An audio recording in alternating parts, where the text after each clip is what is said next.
بہت امپورٹنٹ بیان ہے, اس کو ہلکا نہ سمجھیں آپ لوگ. پھینکتا رہتا نا میں یہاں بیٹھ کے, آپ واہ واہ کرتے رہتے, واہ واہ واہ واہ, میرا کوئی فرقہ نہیں ہے, میرا کوئی فرقہ نہیں ہے, میں قرآن حدیث کی بات مانتا ہوں. تو قرآن حدیث کا لیبل تو ہمارے ہاں ہو یہ رہا ہے, واقعات کی بنیاد پہ مسائل نکالے جا رہے ہیں. 10 محرم کا دن سیدنا حسین ابن علی رضی اللہ عنہ کی شہادت سے پہلے بھی عظیم تھا, اور سیدنا حسین ابن علی رضی اللہ عنہ کی شہادت کے بعد بھی عظیم دن ہے.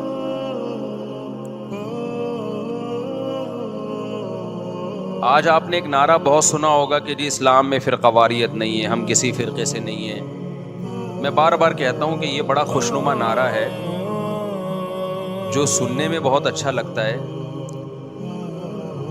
کچھ باتیں سننے کی حد تک بہت اچھی ہوتی ہیں, لیکن پریکٹیکل لائف میں ان کی ویلیو بالکل بھی نہیں ہوتی. جب آپ پریکٹیکل لائف میں آتے ہیں تو پھر آپ کو یہ فیصلہ کرنا پڑتا ہے کہ آپ کس فرقے سے تعلق ہے آپ کا. آپ سنی ہیں, شیعہ ہیں, معتزلہ ہیں, مرجیہ ہیں, قدریہ ہیں, ناصبیہ ہیں, کیا ہے آپ کا فرقہ؟ یہ کہہ دینا آسان ہے, میرا کوئی فرقہ نہیں ہے.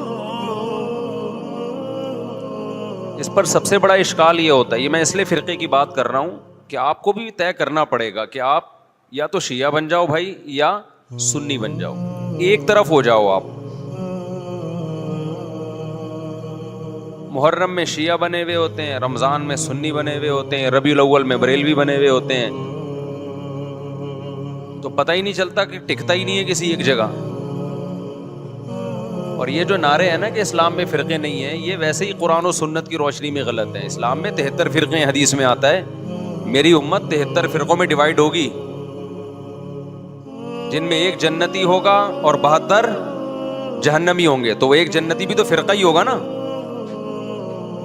جس نے عمل نہیں کرنا ہوتا نا, وہ یہ کہہ کے جان چھڑاتا ہے کہ میرا کوئی فرقہ نہیں ہے, تاکہ وہ بے پیندے کے لوٹے کی طرح لڑکتا رہے, کبھی ادھر کبھی ادھر, کیونکہ عمل تو کرنا نہیں ہے اس نے.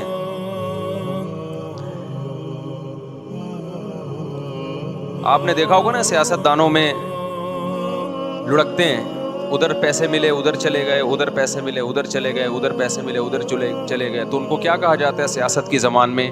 لوٹا کہا جاتا ہے. بھائی تم ایک سیاسی جماعت کے بارے میں سوچو جو تمہیں صحیح لگے, پھر اس پہ ڈٹ جاؤ. تو اسلام میں بھی 73 فرقے ہوں گے, نبی نے فرمایا. عین ممکن ہے ابھی 73 نہ ہو, کم ہو, لیکن قرب قیامت تک کتنے ہو جائیں گے؟ 73. ہو سکتا ہے ابھی 73 نہ ہو, ابھی 7 ہوں یا 8 ہوں یا 10 ہوں یا 15 ہوں, لیکن ہیں. اب ان میں سے ایک کیا ہے؟ بولو. جنتی ہے. تو آپ کو پتا ہونا چاہیے.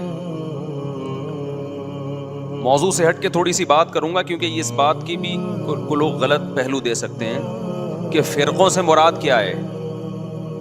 یہ جو فروعی مسائل کا اختلاف ہوتا ہے ائمہ اربعہ میں, یہ فرقوں میں داخل نہیں ہے. یہ چیز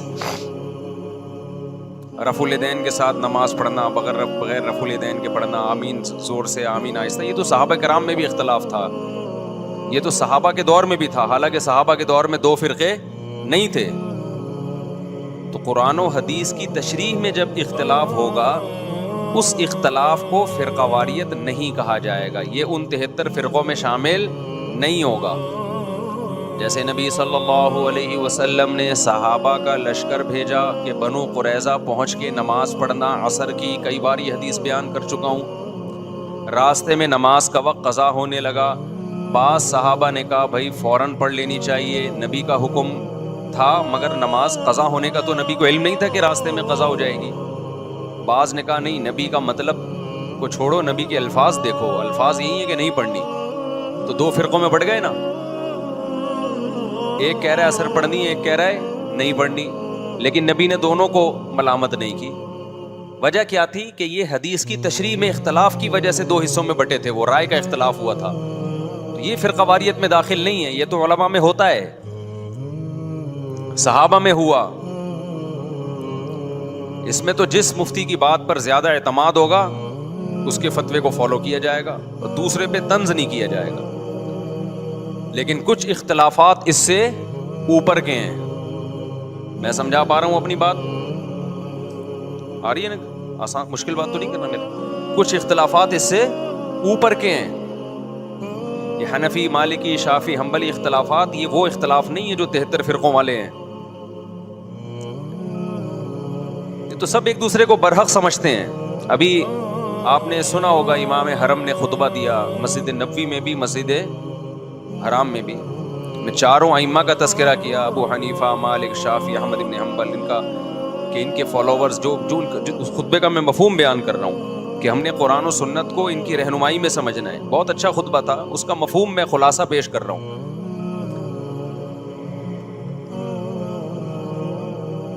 تو یہ اختلاف تو فروعی اختلاف ہے، لیکن کچھ اختلافات کیا ہوتے ہیں؟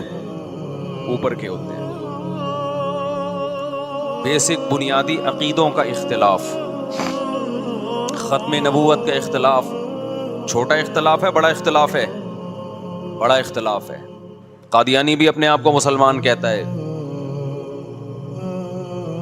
اور ہم قادیانی کو مسلمان نہیں مانتے. اب کوئی آپ سے پوچھے قادیانی ہو یا نہیں ہو، آپ بولے میں فرقوں کو نہیں مانتا. او بھائی تو جان چھڑا رہا ہے اپنی. آپ کو مینشن کرنا پڑے گا کہ آپ ختم نبوت کے قائل ہو یا نہیں ہو. اگر قائل ہو تو اس کا مطلب آپ قادیانی نہیں ہو. معتزلہ ایک فرقہ تھا اسلام میں، اس کی کچھ باقیات ابھی بھی ہیں. قدریہ ایک فرقہ تھا اسلام میں. خوارج ایک فرقہ تھا اسلام میں. بہت سے فرقے تو ہوئے، بنے اور تحلیل ہو گئے، اپنی اصل فارم میں رہے نہیں. کچھ لوگوں نے تقدیر کا انکار کیا، اسلام میں ایسے فرقے بھی پیدا ہوئے. اب تقدیر کا جو انکار کیا انہوں نے، یہ چھوٹا اختلاف تھا یا بڑا اختلاف تھا؟ بولو، بولنا پڑے گا آپ لوگوں کو پلیز. یہ بڑا اختلاف تھا، کیونکہ تقدیر کا عقیدہ تواتر سے ثابت ہے. تواتر سے اس کا انکار انسان کو گمراہ بنا دیتا ہے. اسلام نہیں مانتا ایسے شخص کو. کچھ لوگوں نے زکوٰۃ کا انکار کیا ابو بکر کے دور میں رضی اللہ عنہ. یہ چھوٹا اختلاف تھا، بڑا اختلاف تھا؟ بڑا اختلاف. ایک فرقہ وجود میں آیا، حضرت ابو بکر نے تلوار اٹھا کے ان کے خلاف جہاد کیا. جبریہ ایک فرقہ تھا، انہوں نے کہا کہ ہم مجبور ہیں، ہم جو عمل کرتے ہیں اپنے اختیار سے نہیں کرتے، گن پوائنٹ پہ اللہ ہم سے کرواتا ہے، چاہے نیکی ہو چاہے برائی ہو، ہمارے ارادے کا کوئی دخل نہیں ہے. جبکہ اسلام کیا کہتا ہے؟ فمن شاء فلیؤمن ومن شاء فلیکفر. تم اپنے اختیار سے نیکی بھی کرتے ہو، اپنے اختیار سے گناہ بھی کرتے ہو. ہاں یہ پہلے سے لکھا ہوا ہے، اللہ کے علم میں ہے کہ کون کیا کرے گا، تو اسی کے حساب سے کرے گا وہ، لیکن کرے گا اپنے اختیار سے. تو یہ بھی ایک فرقہ وجود میں آیا. ایک فرقہ وجود میں آیا جس نے کہا کہ ہم قیامت کے دن بھی ان آنکھوں سے اللہ کا دیدار نہیں کر سکتے.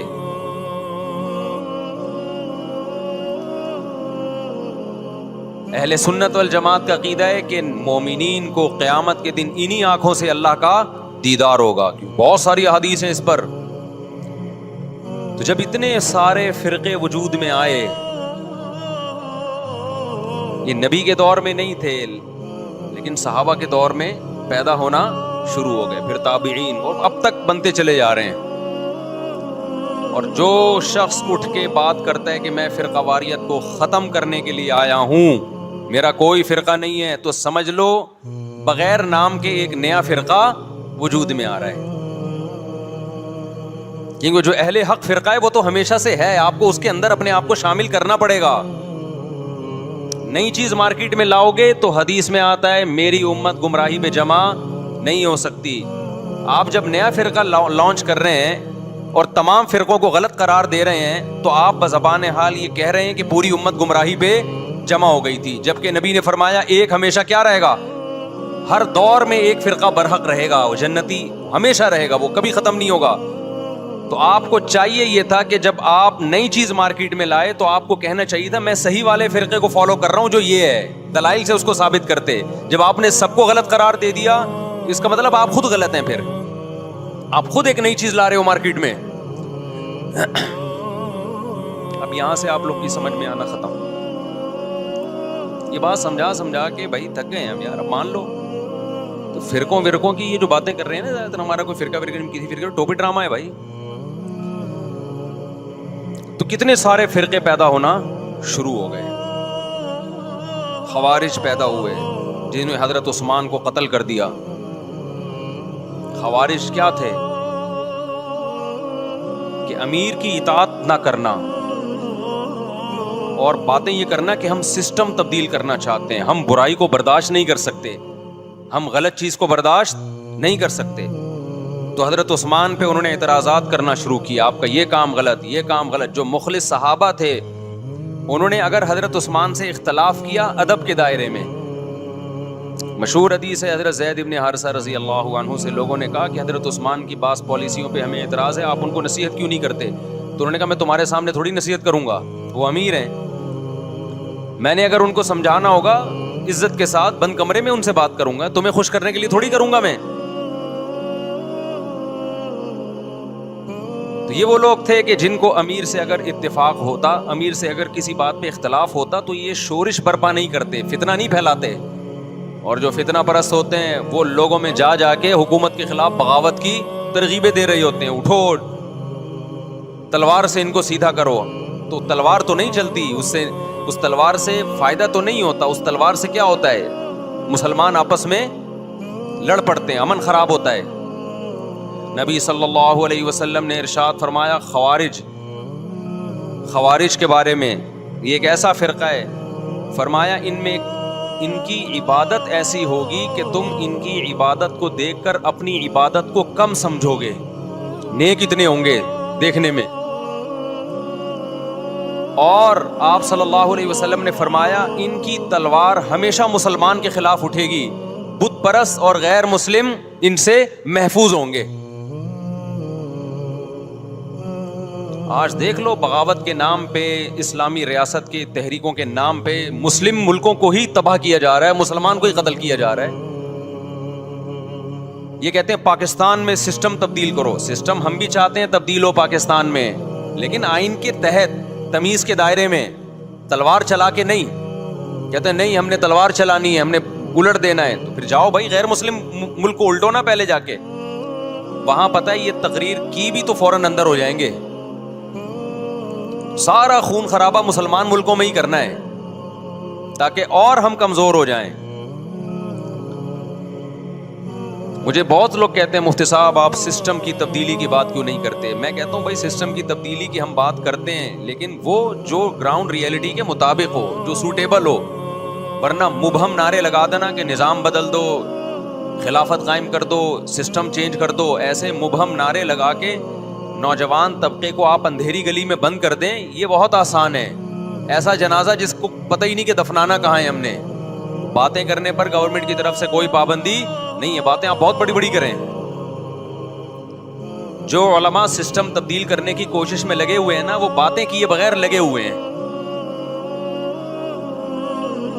اور جنہوں نے نہیں کرنا ہوتا وہ بار بار یہ نعرہ کیش کراتے ہیں سسٹم چینج کرو, سسٹم. یہ ملا لوگ مسجدوں میں بند ہو کے بیٹھ گئے ہیں, یہ مدرسوں میں بند ہو کے بیٹھ گئے ہیں, یہ تسبیحیں ہاتھ میں لے کے بیٹھ گئے ہیں. آج کل ہر آدمی اٹھ کے نا ملا لوگوں کو اس طرح سے برا بھلا کہہ رہا ہے, یہ ملا لوگ کچھ بھی نہیں کرتے, یہ مدرسوں میں بند ہو کے بیٹھ گئے, یہ دم درود کر رہے ہیں. بات کرو سسٹم کی تبدیلی کی. تو آپ کون سا سسٹم تبدیل کر رہے ہو بھائی, آپ بھی تو باتیں پھینک رہے ہو. اور جن ملا لوگوں کو آپ کہتے ہو نا یہ مدرسوں میں بند ہو کے بیٹھ گئے, کبھی آؤ ہم مدرسوں کی سیر کراتے ہیں آپ کو, تو پتہ چلے گا وہ سسٹم کی چینجنگ کے لیے کتنے مؤثر اقدام کر رہے ہیں. اور اب تک جو پاکستان میں اسلام بچا ہوا ہے وہ بھی انہی کی محنت کی وجہ سے بچا ہوا ہے. خالی پیلی کے دعوے, بس باتیں. ایک تو آج کے دور میں جس نے مشہور ہونا وہ مولویوں کو برا بھلا کہنا شروع کر دے, اس کا منجن دبا کے بکتا ہے مارکیٹ میں. سارے مولوی ایسے, سارے مولوی ایسے. لوگ کہتے ہیں ایک مسیحا آ گیا ہے بھائی, سب کو غلط کہہ دیا, اب یہ ہے صحیح. لیکن ان دلوں میں تیل ہوتا نہیں ہے, باتیں ہوتی ہیں باتیں.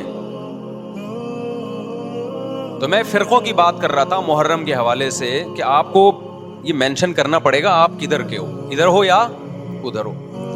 تو میں عرض کر رہا تھا کہ اسلام میں بہت سارے فرقے پیدا ہوئے. ایک فرقہ پیدا ہوا جس نے کہا کہ قیامت کے دن ہم اللہ کا دیدار نہیں کر سکتے. تو ان تمام فرقوں میں صحیح کون ہے غلط کون ہے, اس کے لیے جو اہل حق لوگ تھے انہوں نے ایک معیار قرار دیا کہ یہ عقیدے جن کے ہوں گے تو ہم اس کو فرقہ ناجیہ سمجھیں گے, وہ فرقہ جو نجات پانے والا ہے.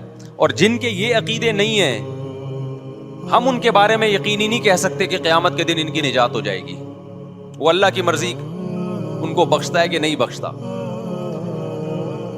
اب آپ کہہ سکتے ہیں بھائی یہ علماء کیسے ٹھیکیدار بن گئے کہ بتائیں کہ یہ والا فرقہ جنتی ہے باقی کیا ہے, باقیوں کی کوئی گارنٹی نہیں ہے. تو علماء ٹھیکیدار نہیں تھے, علماء چوکیدار تھے. انہوں نے چوکیداری کی کہ قرآن و سنت کی روشنی میں غلط چیز کو اسلام کی طرف منسوب نہ ہونے دو.